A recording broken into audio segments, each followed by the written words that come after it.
Good morning everyone. Today I am here with my next video lecture on the ongoing topic Central Bank and its functions. I have discussed with you all the three functions of Central Bank, that is currency authority, banker to the government, bankers bank and supervisor. And I have started the fourth function of central bank, that is controller of money supply and credit. In that particular head, I have discussed repo rate, reverse repo rate, bank rate and open market operations. Today, I will continue with the next four particular points under the head, that is controller of money supply and credit. The next four heads are, that is your legal reserve ratio, margin requirements, moral suasion and selective credit control. So here these points will be discussed in detail. So the first point is legal reserve ratio. It is also known as variable reserve ratio method.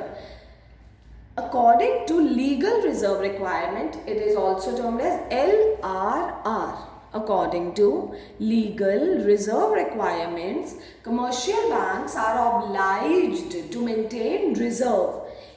We have discussed, custodian of cash reserves that every commercial bank has. That is, it is mandatory for every commercial bank to keep some minimum reserve with the central bank. So, according to legal reserve requirement, commercial banks are obliged to maintain, that is, it is the responsibility, it is the duty of the commercial banks to maintain reserve. And it is one of the very quick and direct method for controlling the credit creating power of commercial banks. कि economy में credit की, that is money की supply को control करने का एक बहुत quick method है through legal reserve ratio. Commercial banks are required to maintain reserve on two accounts. There are two types of reserves which every commercial bank has to maintain. First is cash reserve ratio and the second is statutory liquidity ratio. Cash reserve ratio, it refers to the minimum percentage of net demand and time liabilities. What is demand and time liabilities? Like if we deposit some money in the bank becomes liable to the client और customer, that is जो भी हम लोग bank में deposit करते हैं अपनी demand पर हम विड्रॉ कर सकते हैं. टाइम लाइबिलिटी होता है जो हम फिक्स्ड टाइम पीरियड के लिए बैंक में डिपॉजिट करते हैं, तो वो भी तो हमारा पैसा बैंक के पास पड़ा है, तो बैंक एक तरह का लायबल हो जाता है वो पैसा, क्योंकि हमारा रखा हुआ है वहाँ पे. It refers to the minimum percentage of net demand and time liabilities. क्योंकि जो डिपॉजिट्स होते हैं, आप ये भी लिख सकते हो, it refers to the minimum, that is your, जो भी हम लोग वहाँ डिपॉजिट करेंगे वो उसमें से कुछ परसेंट, जैसे कि कैश रिजर्व रेशियो कितनी है 4% है, तो क्या लिखा है, it refers to the minimum percentage of net demand and time liabilities to be kept by the commercial bank with the central bank. हर एक कमर्शियल बैंक को कुछ मिनिमम रिजर्व सेंट्रल बैंक के पास रखना पड़ता है. फॉर एग्जाम्पल ये reserve कितना रखा हुआ है, अभी इसका करंट रेट चल रहा है 4%.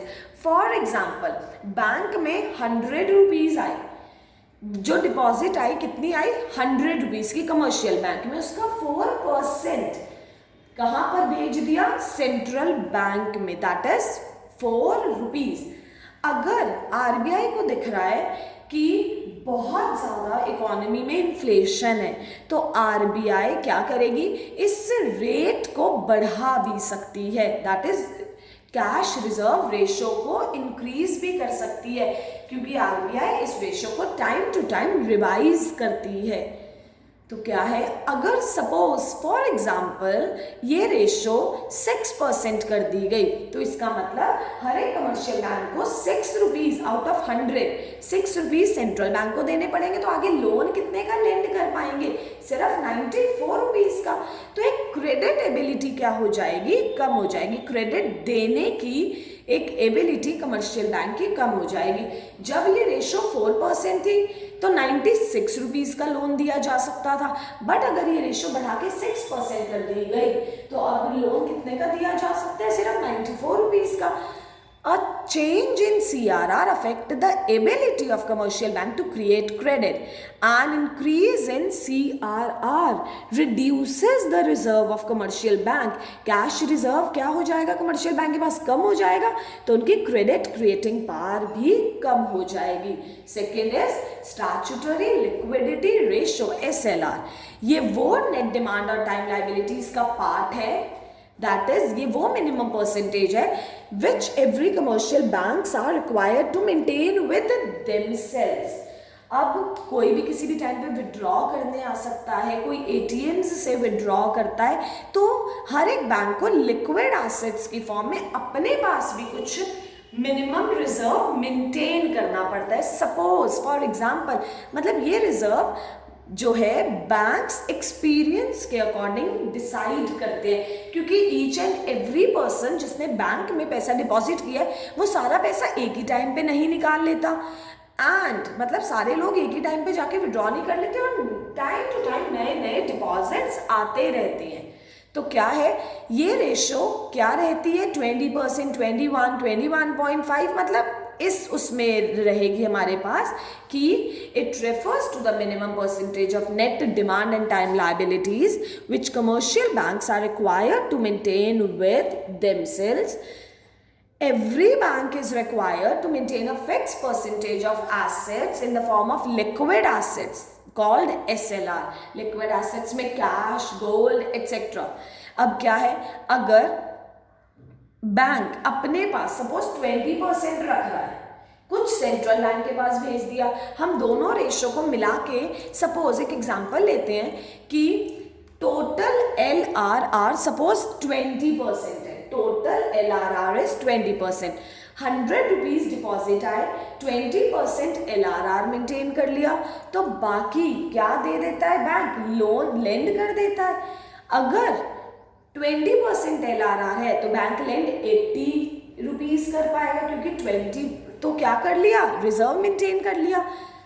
और अगर ये रेशो बढ़ा के 22% हो गई सपोज, तो बैंक कितना लेंड कर पाएगा? 78 रुपीज। तो क्या है हमारे पास कि अगर CRR और SLR को इंक्रीज कर दिया जाए तो कमर्शियल बैंक की क्रेडिट देने की एबिलिटी कम हो जाएगी, तो इकोनॉमी में मनी की सप्लाई भी कम हो जाएगी।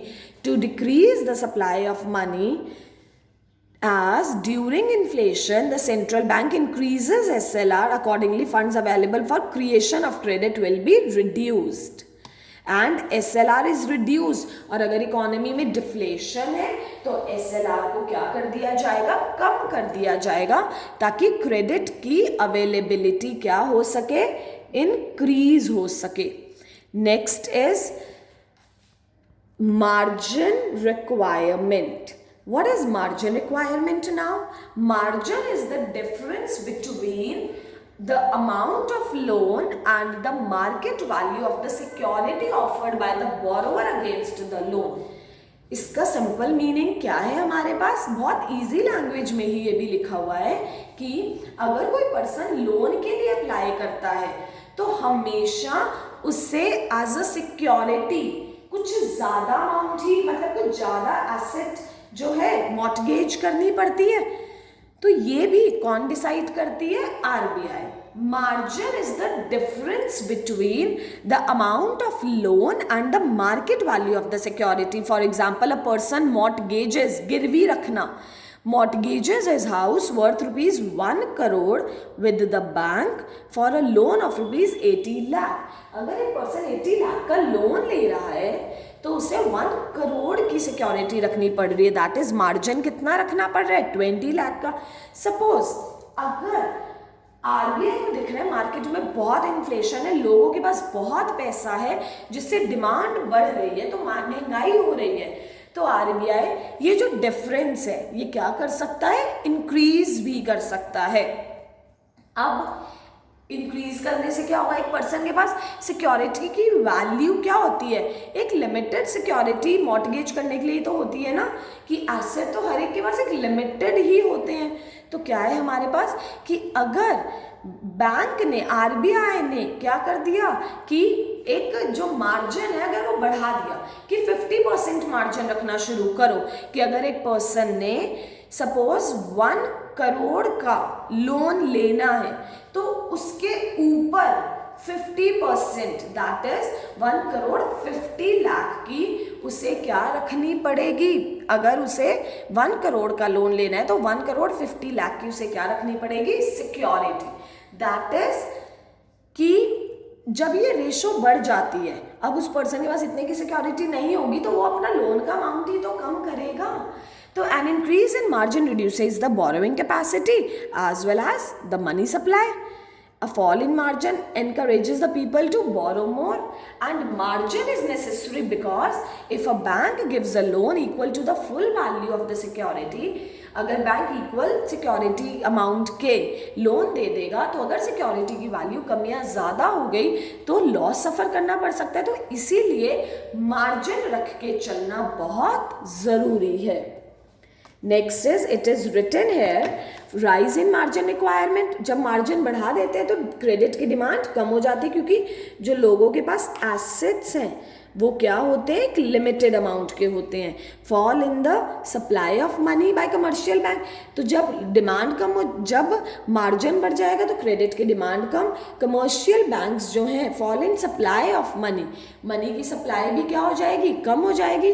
तो जब मनी की सप्लाई कम होगी तो इन्फ्लेशन कंट्रोल, ऐसे ही अगर मार्जिन कम कर देंगे तो लोगों की डिमांड, क्रेडिट की डिमांड बढ़ जाएगी अगर मार्जिन बीच का डिफरेंस कम हो जाएगा।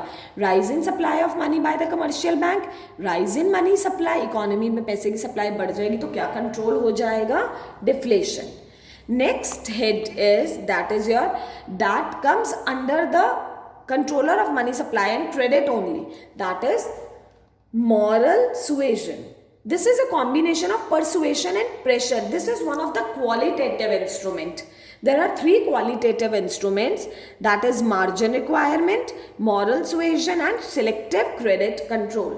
This is a combination of persuasion and pressure that central bank applies on other banks. Central bank जब economy में बहुत ज़्यादा inflation है तो सेंट्रल बैंक क्या करता है, डायरेक्टिव्स इशू करता है, मतलब डायरेक्शन देता है, गाइड करता है अपने discussions, meetings, conferences, proper mails करता है, स्पीचेस के थ्रू बैंक्स को क्या कहता है कि banks are advised to restrict loans during inflation, कि जब इन्फ्लेशन है तो लोन्स देना थोड़ा कम करो, और जब डिफ्लेशन है they should be liberal, that is they can freely provide और sanction the loans.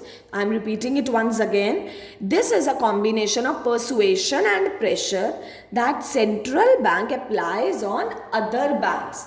Morally pressurise करना, परसुएड करना, इंसिस्ट करना कि जैसा आरबीआई कहता है उसी की डायरेक्शंस को फॉलो करना है। That is, it is exercised through discussions, letters and speeches and hints to the bank. जब इन्फ्लेशन है तो सेंट्रल बैंक क्या एडवाइज करेगा, that loan should be restricted, it should be limited, and during deflation the commercial banks can grant as much loans as they want. Next head is, that is selective credit control. Under selective credit control RBI gives direction to other banks. RBI selected, जब inflation है तो क्या होगा, RBI क्या issue कर देगा कि बहुत सिलेक्टेड एरियाज में क्रेडिट प्रोवाइड करवाओ। कैसे एरियाज में, जिससे हमारी ग्रोथ हो रही है, स्मॉल स्केल इंडस्ट्री, एग्रीकल्चर और एक्सपोर्ट्स, मतलब प्रायोरिटी सेक्टर्स को ही सिर्फ क्रेडिट प्रोवाइड करवाया जाए।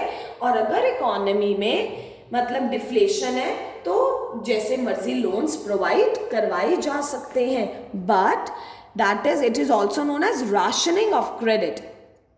Rationing of credit Under selective credit control, RBI gives direction to other banks to give or not to give credit. RBI direct करता है कौन से सेक्टर्स को कौन से पर्टिकुलर एरियाज में क्रेडिट देना है.